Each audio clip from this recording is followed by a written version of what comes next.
Hi everyone, it's Liam here from Rating the Races. So first of all, I'd like to apologise as I've got a bit of a cold, so you may hear my voice is slightly different to normal.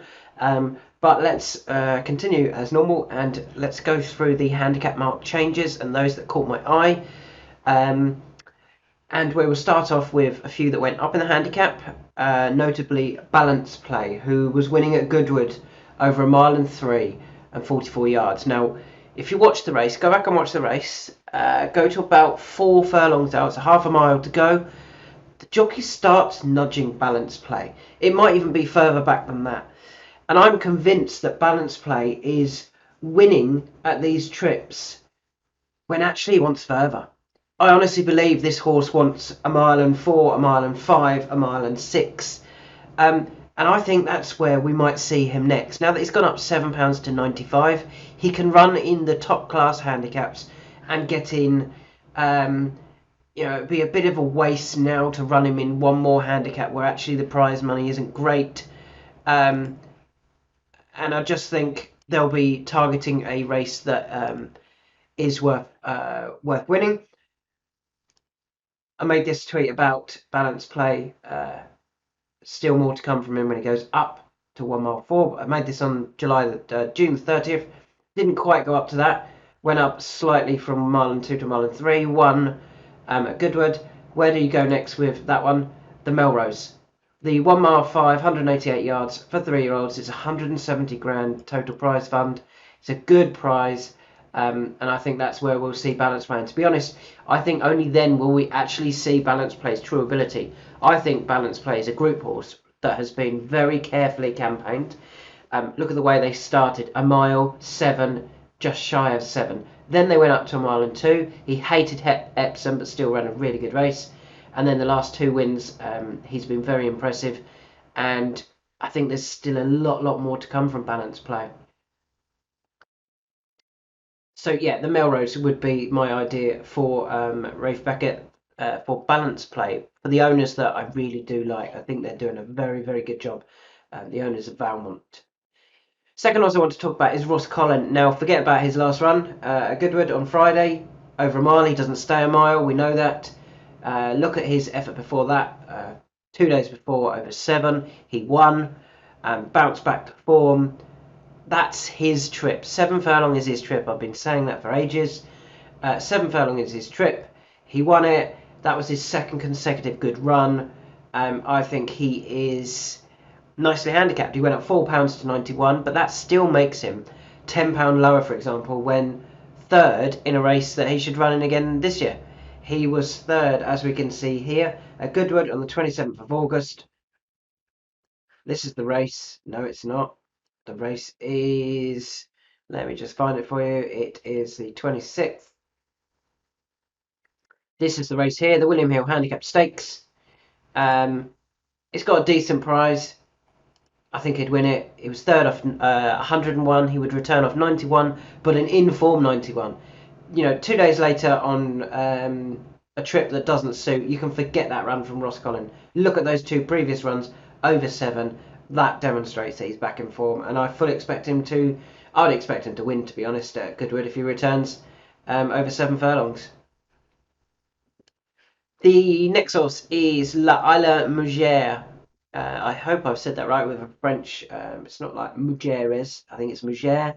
Um, Similar to Balance Play, same owners. I think they do a very good job with La Isla Mugere. And to be honest, I thought jockey went slightly too early.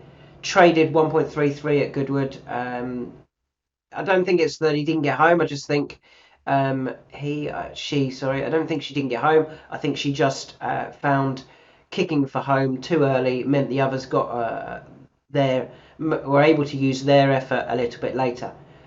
I do think Shirley again will also step up and trip. The fact that they started down at a mile or as high as a mile, they didn't start over 5 and 6. They felt that this horse was a future stayer. She ran okay on debut, went fourth. Actually beat Decoration. That's not bad form, is it? That's worked out okay. Yeah, I think she'll go up again. I think they're being very clever. These owners they're running in the right races but slowly stepping up in trip rather than doing the Sir Mark Prescott 666 1 mile 5 sort of campaigning. They're trying to win 2, 3, 4 races on the bounce. I think with if they did it again, if they had another go, Hector Crouch would win on La Isla Mugere at Goodwood, and because of that, the £2 looks quite lenient. Where could they go? Well, I hope they go to the William Hill Silver Cup with her. For 3-year-old and older, 86 to 105. She's rated 91. Should actually get in right near the bottom, and I think she could win that and not be as harshly raised. Whereas they could potentially, I guess, go for the Lavazza, which is not one of these. I don't know why I've got this one showing. There's the Lavazza handicap that they could also run in at Ascot. I don't think that would be. Excuse me. I think that would be a lot harder to win than the William Hill Silver Cup, and that's where I think they might go, because I don't think they're trying to win good prize money, but I think they're also looking for wins, and they want to get 2, 3, 4 wins, because the idea of these horses is to sell them, buy and then sell. And I think if you have a horse that's got a load of ones next to their name, they're more likely to achieve a decent price than if you're just finishing mid-division in a feature top-class handicap at Ascot, for example. So yeah, I think we'll see La Isla Majeur at Beverley. Moving on to the next one, Mr. Wagyu, he went up £1 to 95. I thought that was absolutely fine. I thought he ran really well. I don't believe the ground was an issue. I mean, it was the Stewards Cup. It was a top quality race. Finished fourth, going up £1. Where do you go with him? Well, last year he ran in the Bold Lad Sprint Handicap over in Ireland when higher rated at the time. 75 grand to win that. I think they'll go back over, won't they? On Sunday the 10th, it's this one here. Sunday the 10th of September. And I think Mr. Wagyu would have a great chance returning for a race that they've obviously done well in. He's in form. He's potentially lower rated as well. I think they'd have an excellent chance there. Next horse that I want to talk about is Baxi Dar, who didn't change, left on 92. If you watch the race, look at it with 3 furlongs to go. Look where the front 5 are, all at the back. Look where Baxi Dar is, right near the front. Look at those near the front with Baxi Dar. They've ended up finishing right out the back. So Baxi Dar's ran a really good race anyway, because of how the race was run. She also got cut up by, who was she cut up by? Schwazia, the winner. At a crucial time, I thought she didn't get the clearest of runs at all. Left alone on this mark. She was also unlucky at Sandown. I know she could be running herself into trouble, but I think off this mark of 92, she could certainly win a good handicap. And there is actually a 3-year-old handicap at the Skybet Mile Handicap Stakes on Friday, the 25th of August at York. It's for 3-year-olds, so they might as well stick to that level. And I think off her current mark, she would run a really big race off 92. Agagio. I'm going for. Ran okay at Goodwood in the long distance race, the 2.5 mile race. Went well for a long way. Didn't quite get home, I don't think. Interestingly, if we look at his form between 1 mile and 3 and 1 mile and 5, no, 1 mile and 5 and 1 mile and 6, sorry. Let's have a look at it. 1 mile and 5 and 1 mile and 6. Here we go. We've got a third at Newbury. We have a first at Goodwood. We have a fifth at Sandown. We have a second at Goodwood.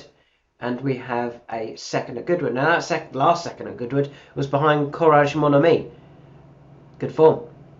If we then look at his form at Haydock, started out on debut finishing 5th. You can always improve for that. And then last time ran at Haydock was actually over hurdles and he won. So that trip, which we've just identified, 1 mile and 5 to 1 mile and 6, Haydock looks fine. There's one that fits both of those. Running at Haydock, over 1 mile and 6 is the Old Borough Cup. Surely that's where they go with Agagio. Drop him down in trip, go forward. I think he will run a really big race. He dropped £1 to 86, which was lenient considering that it was probably the trip that beat him, not his ability. And yeah, I think drop him back over that trip. I think he'll run a really big race in the Old Borough Cup. Obviously, we do also like Yukon Glen for that. But very often you'll find that I can find 2 or 3 that should be running in this race, in a race, and then when it turns up on the day, there's only one or sometimes none of them. Bizarrely, I mean, why would you not run a Gagio after the analysis I've just suggested there in that race? You probably see him running over 2.5 at, I don't know, Newmarket or something. Anyway, moving on to the next one, Isla Kai. If there is one horse that has to run in a race from this video, it is this one. He has to go to Ripon. Why? Last time he ran at Ripon, he won. There's a race at Ripon over a mile on the 28th of August. Okay, what was he rated last time when he won there? 90. What's he rated now? 89. He's a pound lower. Back at a course that he won at. I thought he was beaten by Wob Wob Wob, who ran a really good race, and Ross Collin. Well, Ross Collin I thought was incredibly well handicapped, and even going up £4, I think he's well handicapped. So for me, I think Isla Kai is perfectly handicapped, beautifully to win that race at Ripon, and surely that's where they go. And to be fair, Ross Collin nearer the rail, Wob Wob Wob nearer the rail. Isla Kai had to come out off that rail, which didn't work at Goodwood. And yeah, so you can understand why he got tired right at the finish. Back to Ripon, I'd be disappointed if he didn't win, to be honest, unless they get something, unexposed 3-year-old or something that's never, got 3 runs and we know nothing about it really. I think Isla Kai will win that, but you don't often get those types of horses running at Ripon. Moving on to Law of the Sea, who dropped £1 to 92. I thought he hated the ground at Goodwood. I think it rode a lot softer than the official conditions suggested. So probably his best run this season came when 4th in the Chester Cup. And there is this race called the Watergate Cup, which I believe is on the 30th of September this year. It's 50 grand to win it. Now, if Ian Williams didn't have such a good record in the Chester Cup, I'd be saying Law of the Sea will definitely run in the Watergate Cup. But the fact that Ian does target the Chester Cup, it always puts a little bit of doubt in my mind as to whether Law of the Sea will already start being planned now at the Chester Cup. The only thing I would say with that is 76 to win the Chester Cup. It's 51 to win the Watergate. I don't think Ian is a trainer. He's not a John Gosden or a Michael Stout or a Aidan O'Brien that can go, well, actually, I don't need to win that. 50 grand will be great for a trainer like Ian.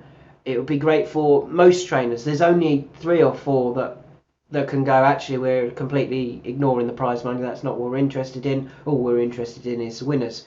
Whereas I think Law of the Sea, hopefully, is going to be aimed at winning prize money. And with that in mind, the Watergate Cup is where I hope we see Law of the Sea next. Give him a break now. And yeah, hopefully run in the Watergate Cup. A few more to go. Live in the Moment. Ran a really good race in the Stewards Cup. 4th down the near side, or 1st down the near side, 4th overall. Dropped £1 to 85, which was very kind, I thought. And I think there's a real obvious one. So I would be hoping that the horse could potentially run at York. The problem is, off his new mark of 85, he might not get in.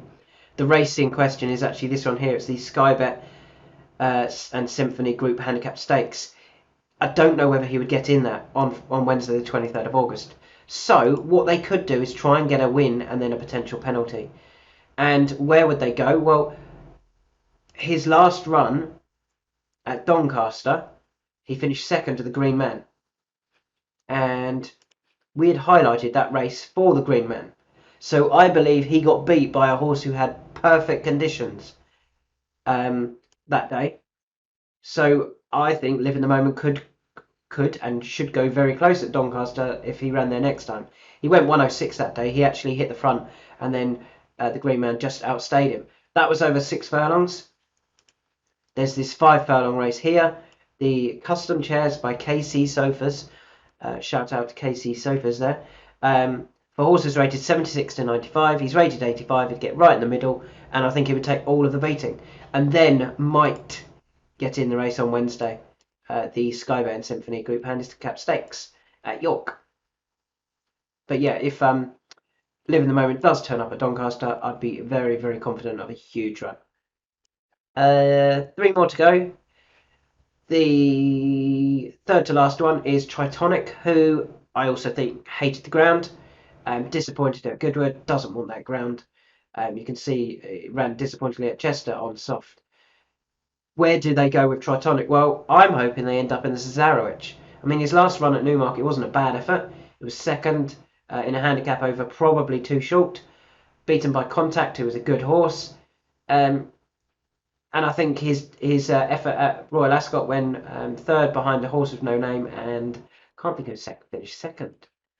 Horse with no name won it. They were all in a bit of a heat, weren't they? Calling the Wind. Calling the Wind was second. Third was Tritonic. Fourth was Law of the Sea. If Tritonic turns up at Newmarket, he should get the 2 mile 2 trip. He's currently rated 100, so would get in the Cesarewitch, so doesn't need to go and win a Cesarewitch trial or anything. Yeah, I hope that's where they target Tritonic from now. I think he would run a good race there. Two more. The penultimate one is Alligator Alley, who, for me, just, I thought he ran a really good race for third. Didn't get the clearest of runs. I think if he did, he finishes second. And who would he have finished second to? Lord Ridderford, which is what the race is going to be called next year, the Lord Ridderford Handicap. He's won it for the last 3 years, clearly targeted at that race. So to finish, second and third, they've both done well. But Alligator Alley dropping 2, considering I think he should have finished second to a horse who was clearly very well handicapped, I thought it was a perfectly respectable effort. I think they were trying, whereas I don't think they have been all season, or some of the season. I don't think they've been really making an effort. I think they have been trying. It didn't quite work, but I think they will be trying again next time. And with that in mind, this Skybet and Symphony Group Handicap Stakes over 5 furlongs I think will be ideal. He has a little bit of form at York. He's finished 6th at York at the beginning of the season, but he ran there off a mark of 100. He's now down to 91. And then the time after that, he finished 8th off a mark of 98. But again, he would be £7 lower or £9 lower than when 6th and 8th. You would think he would get closer then. And I think he can run a really big race if he turns up at York on the 23rd of August. The final horse is Takarib Bay. You can be guaranteed that Connections thought he was going to run better. He only went off 8 to 1. I believe the trainer had tipped him up to a few people and clearly disappointed. Might have been the ground. Handicapper's been okay. He dropped him £2 for that. But, to be fair, that does give him a massive chance in a race like this. He was third in the Balmoral last year. 103 grand for the winner. He was third in that off 104. He'd be £3 lower than when I think it was a short head and a nose, and he didn't get the clearest of runs. Give him a clear run, he probably wins the race. Drop another £3 off his back, he definitely wins the race. So, granted there could be some well handicapped horses that he ends up taking on, but on last year's running, Takarib Bay would go really well in the Balmoral. I imagine they might take in the Azuro just before as well. I think it's 2 weeks before. It's another handicap. Both of them are worth like 100 grand for the winner. And yeah, I think that's where we'll see Takarib Bay aimed, and I'd certainly give him big chances in those. So there's my thoughts for the handicap mark changes this week. Balance play, I think he can go up in trip now to the Melrose. Ross Collin can follow up his recent 7 furlong win at Goodwood with another one on the 26th of August. La Isla Milgere just went too soon. I think will be stepped up in trip as well. Hopefully goes to Beverley. Mr. Wagyu surely goes back to Ireland this time. Good prize money, 75 grand if they can win it, or 74. Baxi Dar, don't give up on her. She just needs a clear run in a handicap. There is a 3-year-old handicap at York on the 25th of August. Gaggio, I think, wants a mile and 6, no further. And there is a race at Haydock, the Old Borough Cup, that would suit. Isla Kai has to go to Ripon. Please. I'll be backing him at Ripon. Law of the Sea, if they are not looking at the Chester Cup, I think they will end up in the Watergate Cup, and I think he would take all of the beating there. Live in the Moment, should go to Doncaster. His form behind the Green Man looked good, has worked out well, and that might get him in the race at York if he was to win that. Tritonic, I think they need to step him up to the Cesarewitch. Alligator Alley, that third effort behind Lord Ridderford and Existent was good form. He should have finished second if he'd got a clear run. He got beat by a horse who'd been laid out for the race. Don't give up on him. I think he'll go to York, where he's now nicely handicapped. And Takarib Bay for both of those big handicaps at Ascot, the Azero and the Balmoral.